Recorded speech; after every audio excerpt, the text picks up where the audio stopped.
What's going on, everybody? Welcome back to Phase 6, your source for music, business, motivation, and support. It's your guy, Sirr Love, and I got another dope topic for you. We're continuing on with the series, and today we're going to be talking about producer agreements.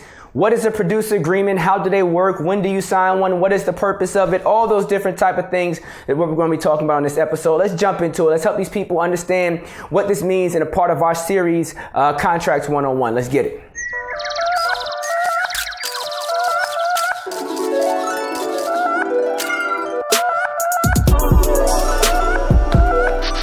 Alright guys, so what is a producer agreement? A producer agreement is a really dope document for a producer. If you're selling your beat, you should have one out there. You should do this agreement between you and the individual that you're doing it with. Now this is different. It's going to be semi-different than what you see online, where you see people having, different beats for lease or for exclusive or for different tiers of usage. A producer agreement is something that you typically sign with an artist as a producer that you have a relationship with, someone that you've worked with, someone that you've had some physical encounter with, or some communication outside of them just downloading your beat online, right? This is someone that you actually sold a beat to in some capacity, and you're working out the details to how you're going to get paid for the work that you've done. Well, a producer agreement is just that. It's just you outlining what your expectations are as a producer and what the artist or that artist company has to do to ensure that you as a producer get what you're supposed to get out of the deal. So, what type of things are going to be outlined in a producer agreement? Typically, one of the biggest things that's outlined in a producer agreement is how much money the producer is going to get paid for the record. Now, this can be done a variety of different ways. Sometimes it will list that you're supposed to get a fee as a producer, which means, no, this is a fee that you're paying me just for being involved with the record, right?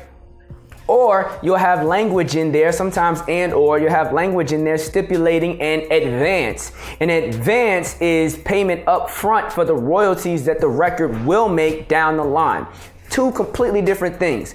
A fee is straight cash. That's just you to keep. An advance is completely different. An advance is something that, they give you up front, and then once the record gets hot and it's bubbling, you're supposed to get a check for $5,000, but they hold it because they already advanced you $7,000. So you're not going to get paid until you hit, until you pay back the $2,500 and then above, right? It's like an advance, just like a record deal on the money. The benefit of an advance is this. If the record doesn't do numbers, if the record is not a success, you get to keep the money. That's their loss. They didn't do what they were supposed to do to make the record pop off, right? If the record does pop off and become a huge hit, then those first couple of checks you might be missing a chunk out of because they gave you that money up front. But if the record's a huge hit, then you're happy, everyone's happy in the first place. That's how an advance works.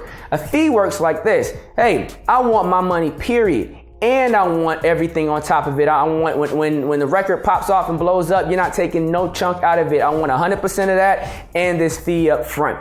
Now you have to be typically a powerful producer to ask for a fee in the first place. Most producers are going to get an advance on the records that they've done. When you get to the point where you got hit records under your belt, like people know you to the point where if your tag on the record alone damn near makes it a hit, makes DJs want to play it, makes radio stations want to rock with the record, then you're in the area of the ballpark to start talking about fees. Everyone else, you're talking about advances on your money. You're trying to get that advance relatively high so that you can get all your bread. And if the record doesn't win, you still won out the deal because they're not going to come back and take any bread from you, right? So that's the first part, is you're going to negotiate your advance. The numbers are going to be negotiated in there. The second piece of it is going to be you're going to determine when that advance must be paid. Does it happen when the record hits a certain amount of sales? Does it happen when you sign to a major record label? Does it happen when the record hits a certain amount of spins, or if it hits Billboard, or if it hits, in what time frame or does what milestone result in them having to pay this money? Sometimes a producer agreement will have tiers in it where it'll say you have to pay me this amount of money at this point, this much at this point, and this much at this point.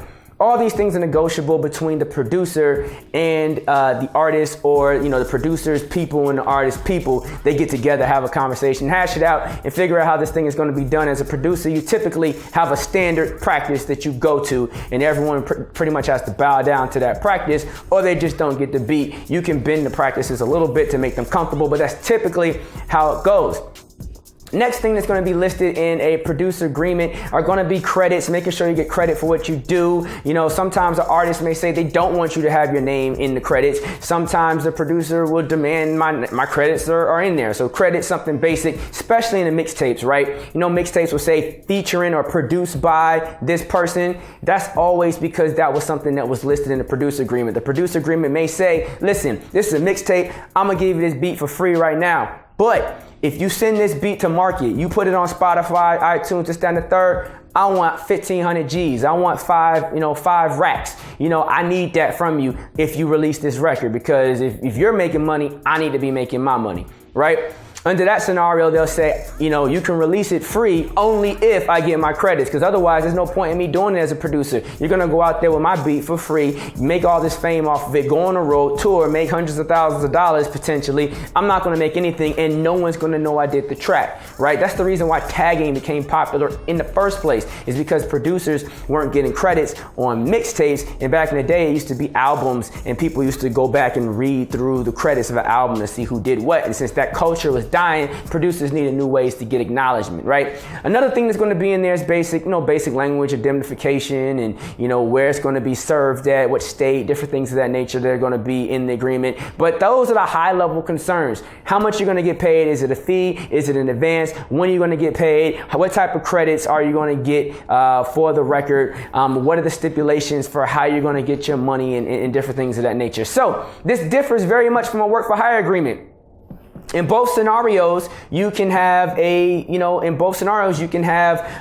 zero money up front, right? But in one scenario, you're going to get paid on the back end. On the other one, you're not. But I'll talk a little bit more and short and brief about the difference between a producer agreement and a work for hire agreement in the next video. But right now, I hope this was helpful. I don't know everything, but I know a lot about a little about a lot. And I'm trying to give you guys everything that I got when I stand in front of this camera or sit in this scenario in front of this camera. So the next video is going to be about that topic. But I'm making sure that there is a producer agreement on the website as well for people that are just getting started or people that have been doing it for a while. This is a producer agreement that has been used at a pretty decent level in the game. People buy, you know, it's not entry level, but it's not, you know, it's not, you got, you know, 5 #1 records on the radio right now, but it's a great place for people that are saying, I need a producer agreement to sell my beats and make sure that I'm getting what I'm supposed to get, you know, out the record. It'll come with a video that breaks down exactly, you know, line for line, what it means, it's down the third. You don't have to use mine. There's producer agreements online all over the place.